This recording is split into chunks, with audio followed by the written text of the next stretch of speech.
Hi అండి, శ్రోతలకు నమస్కారం. నా పేరు Sujana. Welcome back to SS Telugu audio నవలలు.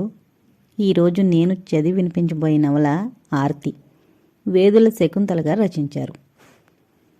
నాంపల్లి స్టేషన్లో రైలు కదలడానికి సిద్ధంగా ఉంది. కంగ్రాచులేషన్స్ బ్రదర్, మళ్ళీ మీ మిసెస్తో రాగానే కలుసుకుంటాను. రాగానే గ్రాండ్గా పార్టీ ఇవ్వాలోయ్. పెళ్లికి రాలేకపోతున్నామని మానేస్తే ఊరుకునేది లేదు. మీ ఆవిడతో చెప్పి తన్నించగలం. పెళ్లి సందడిలో మమ్మల్ని ఆఫీస్ని మర్చిపోక సెలవైపోగానే వచ్చాయి. అట్నుంచటే హనీమూన్కి చెక్కేకేం. ఫ్రెండ్స్ అందరి జోకుల మధ్య, స్టేషన్లో వెలుగుతున్న నియాన్ లైట్ల మధ్య, అమ్మకాల వాళ్ల అరుపుల మధ్య మెల్లగా కదులుతున్న రైల్లో నుంచి పూల రథంలో నుంచున్న దేవతామూర్తిలా చిరునవ్వులు చిందిస్తూ చేయి ఊపుతూ ముందుకెళ్ళిపోతున్నాడు వేణుగోపాల్. స్నేహితుడు కనిపిస్తున్నంతవరకు చేతులూపి వెనక్కి తగ్గారు మిత్రులు. స్టేషన్ దాటాక లోపలికి వెళ్లి కూర్చున్నాడు వేణుగోపాల్. ఆ క్షణంలో అతని మనసు చెప్పలేని భావోద్వేగంతో మోగబోతోంది. ఇన్నాళ్లకి తన కోరిక నెరవేరబోతోంది. జీవితంలో తను కోరుకున్న విధంగా తన సహధర్మచారిణి తనకి లభ్యమవుతోంది. నిజానికి తను పెళ్లి చూపులకి వెళ్ళలేదు. సెలవు దొరకలేదు ఎంత ప్రయత్నం చేసినా. ఫోటో పంపి వివరాలన్నీ రాశాడు నాన్న. ఆ ఫోటోలో ముగ్ధత్వం చూసి తను ఎంత పరవశించాడు. తను ఊహించుకున్న మేరకు అన్నీ సరిపోయినట్టుంది ఆ రూపం. చదువు సంధ్యలు అంతగా అబ్బలేదట. దాందేముంది, తను నేర్పించుకోగలడు. చూస్తుండగానే గ్రాడ్యుయేట్ని చేసేయగలడు. భగవంతుడిచ్చిన కనుముక్కు తీరు చాలు. పైగా తెల్లగా ఉంటుందట. అంటే తెల్లగా, తగిన ఒడ్డు పొడవుతో, చిన్నగా నవ్వుతూ, తల వంచుకుని ఓరగా చూస్తూ, ఓహ్ ఎందుకొచ్చిన ఆరాటం, రేపీసరికి పెళ్లిపేటల మీద ఉంటాను. వేణుగోపాల్ మనసులోనే నవ్వుకున్నాడు. బెడ్డింగ్ విప్పి మెల్లగా చోటు చేసుకుని నడుం వాల్చాడు. రైలు కుదుపులకి, మనసులో చెలరేగే ఊహలకి ఉయ్యాల జంబాలలూగుతూ కలత నిద్రలోకి జారుకున్నాడు. బారెడు జడనిండా కుట్టిన మల్లెపూలు సందు లేకుండా విచ్చుకున్నాయి. అత్తరు, అగరవత్తుల పరిమళం గదంతా నిండి వింత వాసనతో మత్తెక్కిస్తోంది. కిటికీ పక్కన మాలతీ తీగ మరీ పిచ్చిగా పూసి సువాసనతో విరగబడి నవ్వుతోంది. అట్టే ఆర్భాటాలు ఏమీ చేయకుండా అమలకలంతా తప్పుకుపోయారు. అసలు పెళ్లితంతులో కూడా ఎక్కువ తక్కువ పరిహాసాలు, వేళాకోళాలు లేకుండా చాలా ముక్తసరిగా చకచకా జరిపించారు వేడుకలన్నీ. ఆ సంస్కారం వేణుగోపాల్కి నచ్చింది.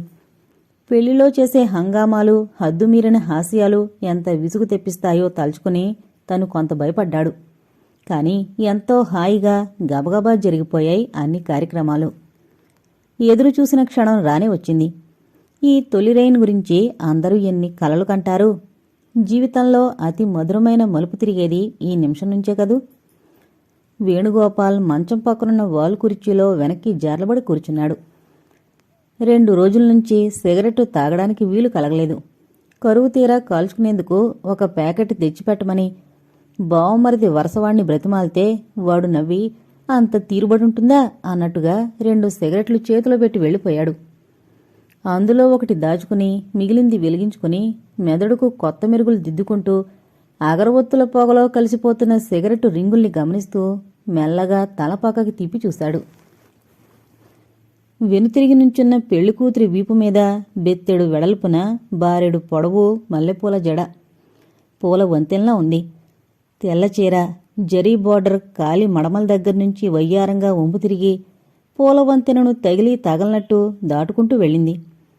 అయితే నడుం చుట్టూ బంగారు వాగుల మెలితిరిగిన జరీ అంచు పూలవంతెన కింద నుంచి దూరి రెండో అంచుతో కలిశాక వీపు మీద నుంచి కిందకి జారుతున్న సన్నని జలపాతాల్లా పెనవేసుకుపోయాయి.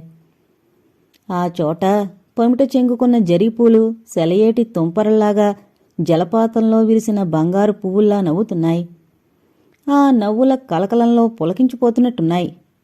కాలి అందెలు, మెడలో దాగిన ఆభరణాలు.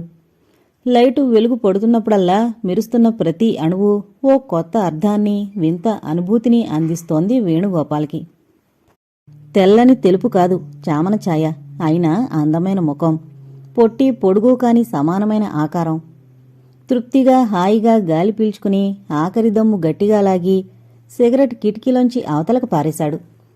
లేచి కూజాలోని చల్లటి నీళ్లు వంపుకుని తాగి మెల్లగా మెల్లమెల్లగా దగ్గరికి నడిచాడు. శ్యామల అనురాగమంతా రంగరించి కుమరించాడు. తల మరింత ఉంచుకుంది. అంత సిగ్గు పనికిరాదు. మెడ నిప్పి పుట్టడం లేదు. మృదువుగా తల మీద చేయి వేసి నిమిరి తన వైపుకు తిప్పుకున్నాడు. చుబుకం పట్టి మొహం పైకెత్తాడు. శ్యామల, నిన్నికి నచ్చానా? అతి సుకుమారంగా అడిగాడు. నచ్చడమేమిటి? అమ్మ, అత్తయ్య, పిన్ని వాళ్ళంతా బోలెడు లడ్డూలు సున్నుండ్లు నేతితో చేయించారు నా పెళ్ళట. అందుకని మా చెల్లిని నన్ను ఒక్క మాట కూడా తిట్టడానికి వీల్లేదని వాళ్ళంతా గట్టిగా కోపడ్డారు. బుట్టెడు పూలన్నీ నాకే కావాలన్నాను. పాపం అది బిక్కమొఖం పెట్టిందని కొన్ని ఇచ్చేశాను. అయినా ఈ జడంతా ఎన్ని పూలు పట్టాయో. రేపు కూడా వెయ్యమన్నాను పూలజడ. కానీ పెళ్ళైపోయిందట కదా, అందుకని ఇంకా పూలజడ కుదరదట. మా వాళ్ళిప్పుడు. వేణుగోపాల్కి కొద్దిగా కళ్ళు తిరిగినట్టు ఒళ్ళు తూలినట్టు అనిపించింది. బహుశా పెళ్లి అలసట్లో కొద్దిగా పైచించేసిందేమో అనుకున్నాడు. ఒక్క క్షణం కళ్ళు మూసుకుని తల విదిలించుకుని మళ్లీ తెరిచాడు. నిద్రొస్తోందా? అంది శ్యామల. పద, అక్కడ పడుకుందాం. ఎక్కడా? ఆ మంచం మీద. పాడు, నేను అమ్మ దగ్గర పడుకుంటాను. చిన్నగా నవ్వాడు. నువ్వు భలేగా హాస్యమాడతావే. అమ్మ దగ్గర పడుకునేందుకు నువ్వేమైనా చిన్న పాపాయివా? అలా అడుగుతున్న వేణుముఖం మరింకెవరైనా చూస్తే 2 చేతుల్లో మొహం దాచుకుని సిగ్గుల మొగ్గలై బొగ్గలు ఎరిపెక్కేవి. కాని శ్యామల పళ్ళన్నీ బయటికి పెట్టి పెద్దగా నవ్వింది. మా అత్తయ్య వాళ్ళ పాపాయి అమ్మ దగ్గర పడుకోదు, వేరే ఉయ్యాల్లో పడుకుంటుంది. ఏడ్చినప్పుడేమో మా అత్తయ్య సీసాలో పాలు పడుతుంది. మరి మా పిన్నైతే తనే ఒళ్ళో పడుకోబెట్టుకుని వాళ్ళ చెంటాడికి కొంగు చాటు చేసుకుని పాలిస్తుంది. నాకైతే మా అమ్మ అన్నం దగ్గర కూర్చోబెట్టి ఎలా తినాలో చెప్తుంది. మరీ నాకు తెలీదు కదా. వేణుగోపాల్కి బుర్ర తిరిగినట్టయింది. ఇది పైత్యం కాదని, తనేదో గొప్ప షాక్ తింటున్నాడని అర్థమైంది. కొద్దిగా నిగ్రహించుకున్నాక, శ్యామల, నీకు మతి సరిగ్గా లేదా అని అడిగాడు. వెంటనే బొంగమూతి పెట్టి, నువ్వు అలాగే అంటున్నావా? ఉండు, మా నాన్నతో చెప్పి చెల్లెని కోపడినట్టు కోపడమంటాను. అందరూ అలాగే అంటున్నారు. ఇక వేణుగోపాల్ నిల్చోలేక గిర్రున వెనక్కి తిరిగి వెళ్లి కుర్చీలో వాలిపోయాడు. స్పీడ్గా వెళుతున్న ట్రైను పట్టాలు తప్పినప్పుడు, రష్గా ఉన్న రోడ్డు మీద క్రాస్ చేస్తూ యాక్సిడెంట్కి గురైనప్పుడు, స్విచ్ బోర్డు మీద చేయి వేస్తే సడన్గా షాక్ కొట్టినప్పుడు ఎటువంటి పరిణామాలకి గురవుతామో ఆ సమయంలోనే తప్ప మామూలప్పుడు ఊహించలేం. కొండంత ఆశ, కోటి కోరికలు, దాచుకున్న వలపులు అన్నీ ఒక్కసారిగా శూన్యమైపోతే ఆ మానసిక పరిణామం ఎంత దారుణంగా ఉంటుందో చెప్పడం కష్టం. వేణుగోపాల్ కుర్చీలో ఎంతసేపలా ఉండిపోయాడో కాని అవతల హాల్లో గడియారం 12 గంటలు కొట్టాక ఉలిక్కిపడి లేచాడు. శ్యామల నేలమీద ముడిచిపెట్టుకుని పడుకునుంది. గాఢంగా నిట్టూర్చి తన మతి ఇంకా పోనందుకు సంతోషించి చివాల్న గది తలుపు తెరిచాడు. కాని అవతలవైపు గొళ్ళెం బిగించుంది. చేసేదేం లేక పొళ్ళు కొరుక్కుంటూ తెల్లవారిదాకా కళ్ళు మూసుకుని బలవంతంగా కాలం గడిపే ప్రయత్నంలో పడ్డాడు. జేబులో మిగిలింది ఒక్క సిగరెట్ మాత్రమే.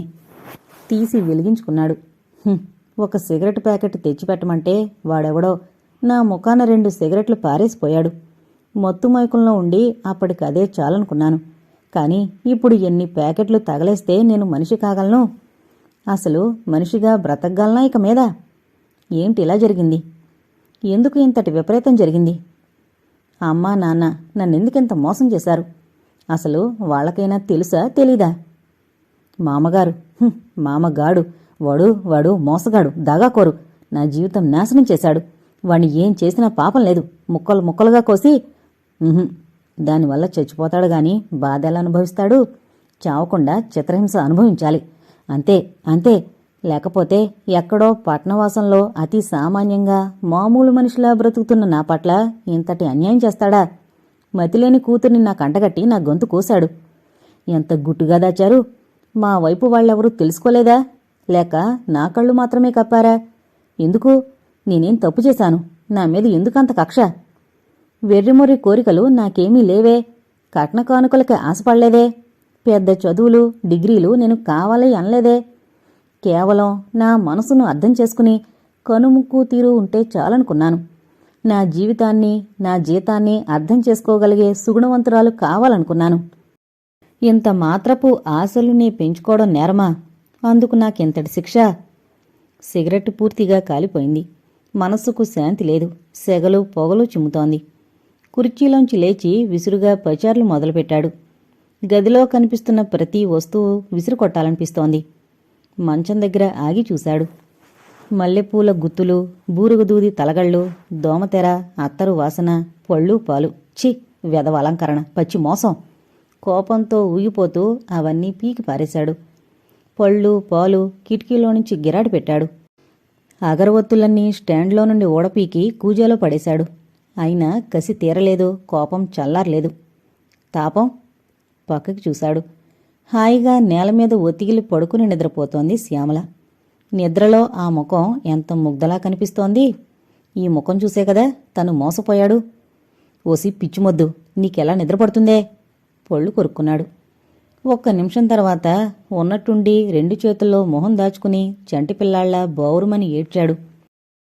తన దయనీయమైన స్థితికి తన మీద తనకే జాలి కలిగి తనని తనే ఓదార్చుకుని చెంపలు కళ్ళు తుడుచుకుని మెల్లగా కిటికీ దగ్గరకొచ్చాడు. కిటికీ ఓచలు పట్టుకుని బయటకు చూశాడు. వెన్నెల, మాలతీ పూలు పరుచుకున్న పండు వెన్నెల. పచ్చని గడ్డిమీద వెన్నెల మరకలు. నీలి ఆకాశంలో అక్కడక్కడ పాల తరకల్లాంటి తెల్లటి మబ్బు ముక్కలు. ఎక్కడో పాలపిట్ట చిన్నగా కూసిన కోత. సిగ్గుపడినట్టు చిన్నగా వాలినట్టు చల్లని మోత. వేణు, ఇదేమిట్రా? నీ జీవితానికి అవతల ఆ ప్రపంచానికి మధ్య ఎంత అగాధం ఏర్పడింది? ఈ గదిలో ఈ కిటికీ తీగల వెనక బంధితుడివైపోయావా అనుకుని వెర్రిగా నవ్వుకున్నాడు. పెళ్లి సందడిలో మమ్మల్ని ఆఫీస్ని మర్చిపోకుండా సెలవైపోగానే వచ్చాయి. అట్నుంచటే హనీమూన్కి చెక్కేకేం? గ్రాండ్గా పార్టీ ఇవ్వాలోయ్. పెళ్లికి రాలేదని మానేస్తే ఊరుకునేది లేదు. మీ ఆవిడతో చెప్పి తన్నించగలం.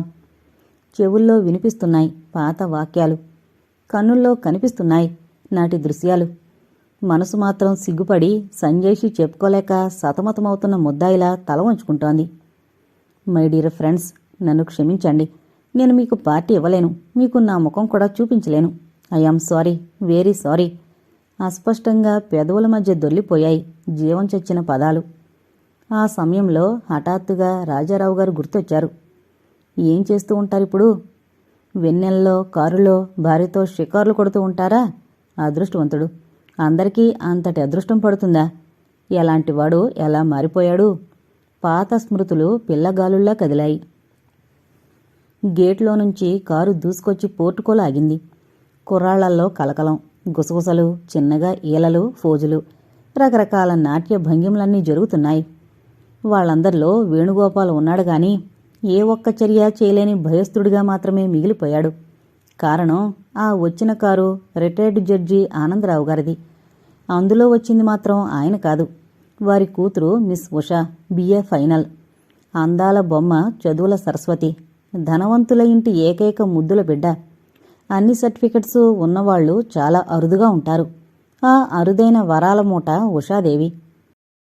మూకుమ్మడిగా కుర్రాళ్లంతా కలిసి వెకిలి వేషాలు, వెర్రికోతలు కుయ్యగలరు తప్ప నిజానికి ఏ ఒక్కడూ ఆమె ఎదురుగా నిలిచి కాలరెత్తుకుని 4 మాటలు తప్పు లేకుండా ఇంగ్లీష్లో మాట్లాడలేడు.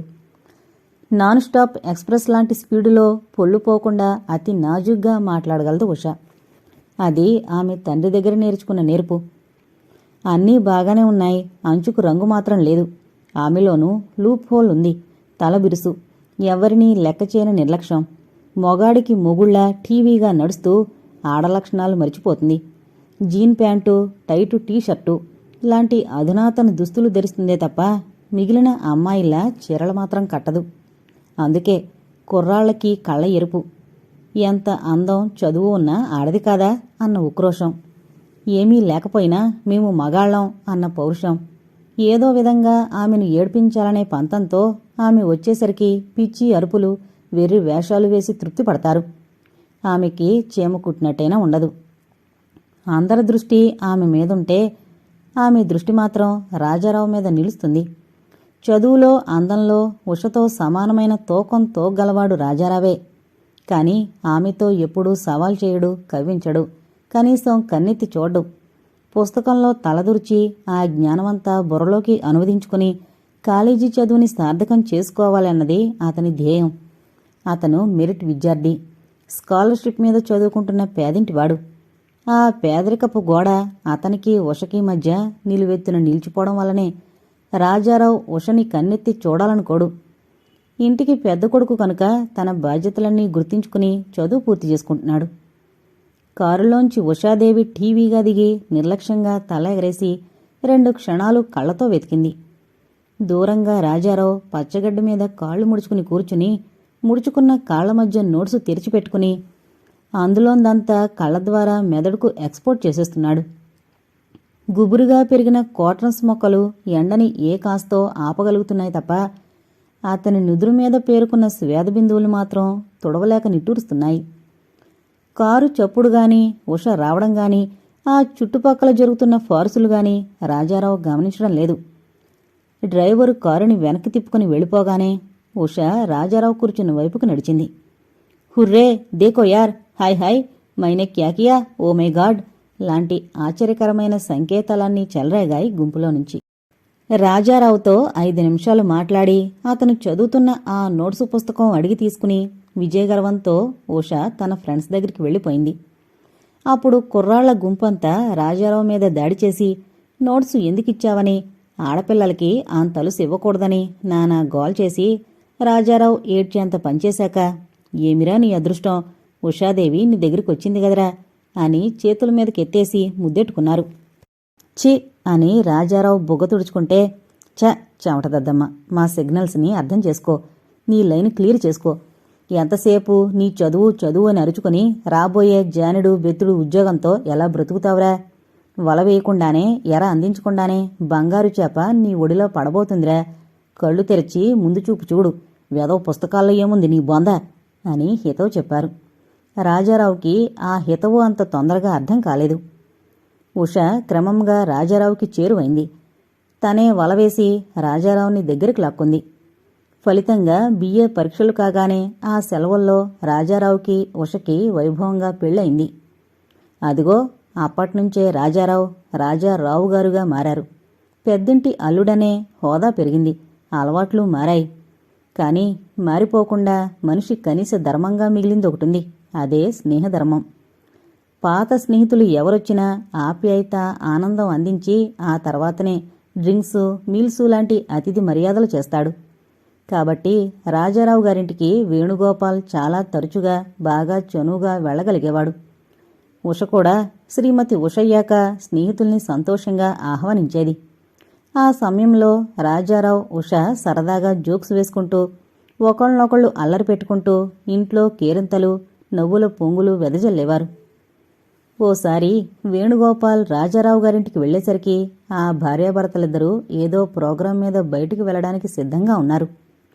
అరే, ఈ సమయంలో ఎందుకొచ్చానా అని వెనుతిరిగి వెళ్లబోతున్న వేణుగోపాల్ని రాజారావు ఆప్ చేసి, పర్వాలేదు, నువ్వు కూడా మాతో రావాలి అని బలవంతం చేసి కూర్చోబెట్టాడు. ఇంతలో లోపల మేకప్ పూర్తి చేసుకుని బయటకొచ్చింది ఉష. రాజారావు ఓ క్షణం భార్యని తేరిపారా చూసి, ఉషా, నీకెన్నిసార్లు చెప్పాను ఈ జీబ్రాలార్డు చీర కట్టుకోవద్దని అన్నాడు సీరియస్గా. నిజమే సార్, మీరు కూడా గుర్తు తెచ్చుకోండి, నేను ఎన్నిసార్లు చెప్పాను మీరు ఆ గరాటు ప్యాంటు వేసుకోవద్దని అంది వెంటనే ఉష. వేణుగోపాల్కి నవ్వొచ్చింది. నల్లచారలున్న పచ్చరంగు చీర బహుశా రాజారావుకి ఇష్టం లేదు కాబోలు. అలాగే కింద కొద్దిగా వదిలై పైభాగం బిగుతుగా ఉన్న రాజారావు ప్యాంటు నచ్చలేదు ఉషకి. ఎవరి డ్రెస్సు వారికి ఇష్టంగానే ఉంది, ఒకరిది మరొకరికి నచ్చలేదు. అందుకని ఇద్దరూ మూతులు బిగించుకుని బయలుదేరారు. వేణుగోపాల్ ఆ ఇద్దరి చిలిపి కజ్జాలకి నవ్వుకుని ముచ్చటపడ్డాడు. అప్పటికి వేణుగోపాల్ ఉద్యోగం సంపాదించుకుని 6 నెలలైంది. గవర్నమెంట్ జాబు దొరికి అద్దెకి ఒక మంచి గది కూడా దొరికిన వేణుగోపాల్ 25 సంవత్సరాల యువకుడు.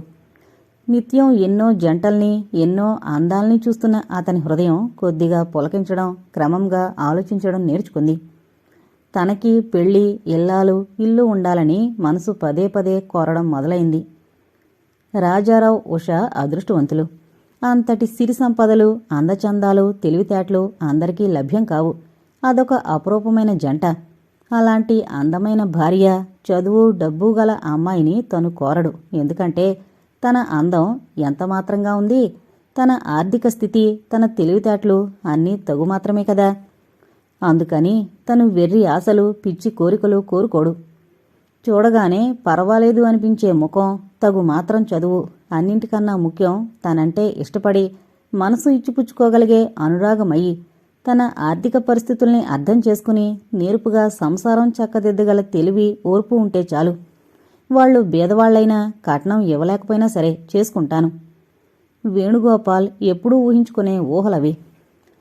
2 గదుల ఇంట్లో కలతలు ఎరుగని మనసులతో, కమ్మని కబుర్లతో నిండుగా, హాయిగా, అతి సాఫీగా జీవితం వెళ్లదీసుకుంటే చాలు, అంతే చాలు అనుకునేవాడు.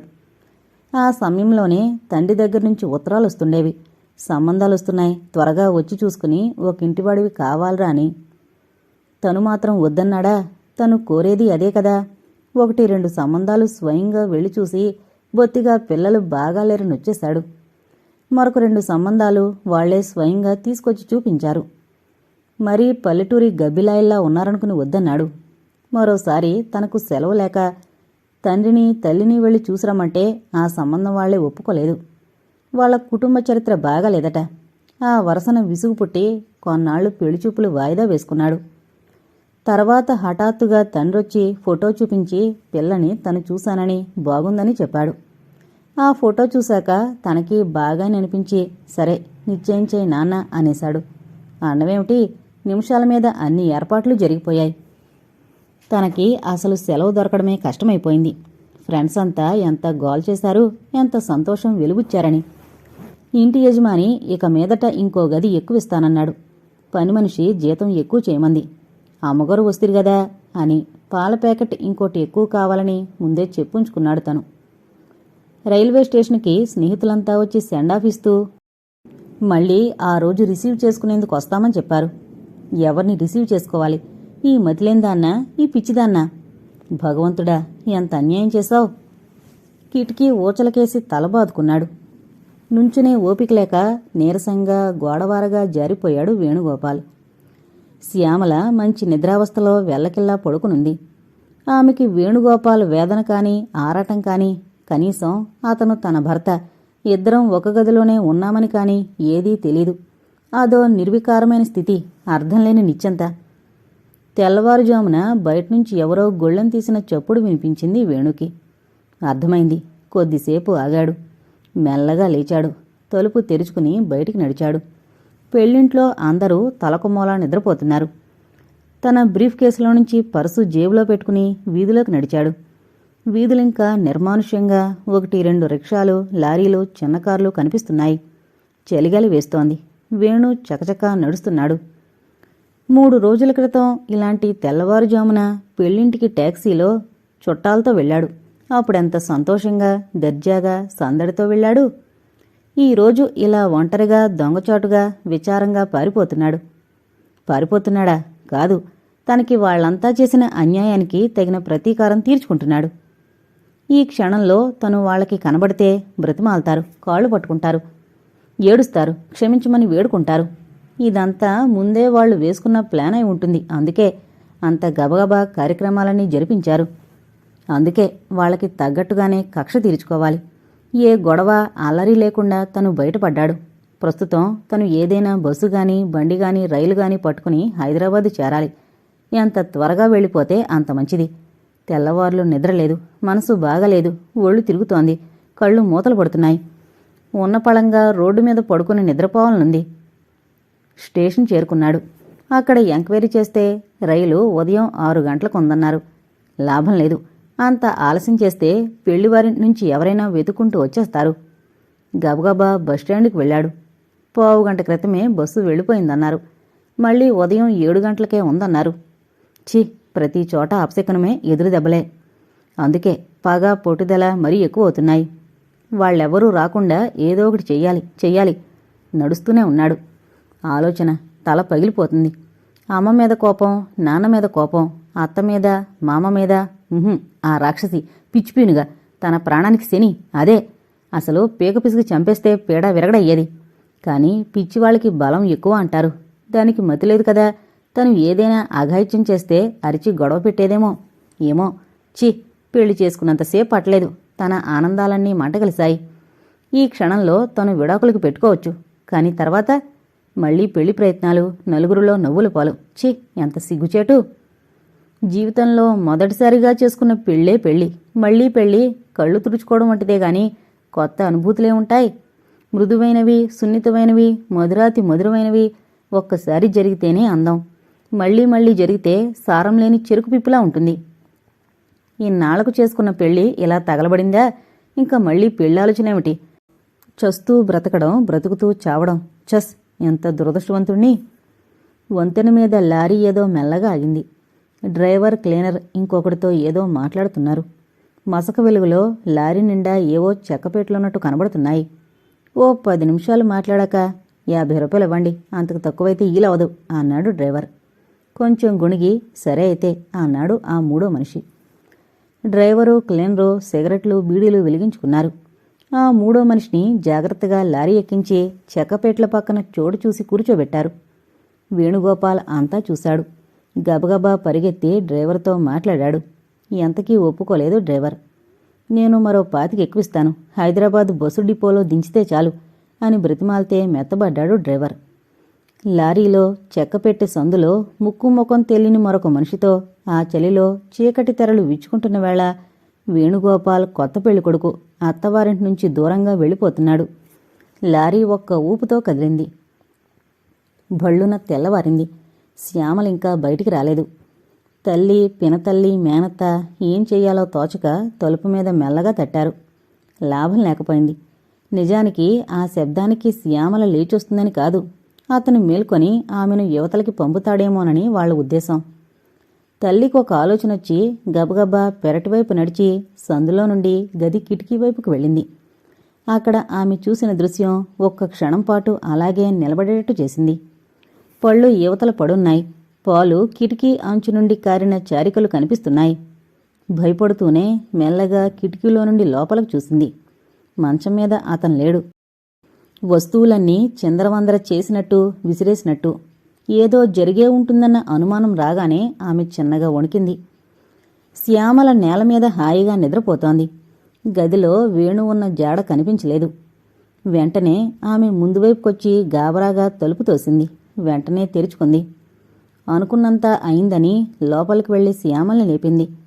కళ్ళు నులుముకుంటూ వెర్రిముఖంతో లేచింది. అమ్మా, పెళ్ళైపోయిందా? మరి వాడు వెళ్ళిపోతాడా ఇంకా అని అడిగిన కూతుర్ని తలబాదుకుంటూ, నోరు మూసుకోవి పిచ్చిమొక్కమా, అసలు అతనేడి, రాత్రి ఏం జరిగింది అని అడిగింది. ఏమో నాకేం తెలుసు, నాకు నిద్ర వచ్చింది, పడుకున్నాను. వాడెక్కడ పడుకున్నాడో నేను చూడలేదు. వాడు వాళ్ళ అమ్మ దగ్గరికి వెళ్ళి పడుకున్నాడేమో. చూడు, నన్నేమో నీ దగ్గర పడుకోనికుండా చేశావు. కళ్ళు నులుముకుంటూ చెప్తున్న ఆ 20 ఏళ్ల కూతుర్ని చూసి తల్లికి విపరీతమైన కోపం వచ్చి జబ్బ పట్టుకుని బరబరా ఇంట్లోకి లాక్కెళ్ళింది. పినతల్లి, మేనత్త ఎంత వారిస్తున్నా వినకుండా మూలనున్న కొట్టుగదిలోకి తీసుకెళ్లి ఆ చెంప ఈ చెంప వాయించింది. జుట్టు పట్టుకుని పీకి నడుము వంచి కొట్టింది. శ్యామల అరుపులకి కేకలకి గబగబా అందరూ లేచారు. పినతల్లి, మేనత్త శ్యామల్ని తల్లి చేతుల నుంచి విడిపించేసరికి ఆ పిల్ల తండ్రి అక్కడికొచ్చాడు. దెబ్బలు తిని ఏడుస్తున్న కూతుర్ని, రొప్పుతూ నిల్చున్న భార్యని, వాళ్ళని సముదాయిస్తున్న చెల్లెలు, మరదళ్ళు వాళ్ళని చూసి విషయం అర్థం చేసుకున్నాడు. దాన్ని కొట్టి ఏం లాభమే, ఎంతకీ అతను ఎక్కడికి వెళ్ళినట్టు అని అడిగాక, నిజమే అతను ఏడి అన్న అనుమానం అందరికీ కలిగింది.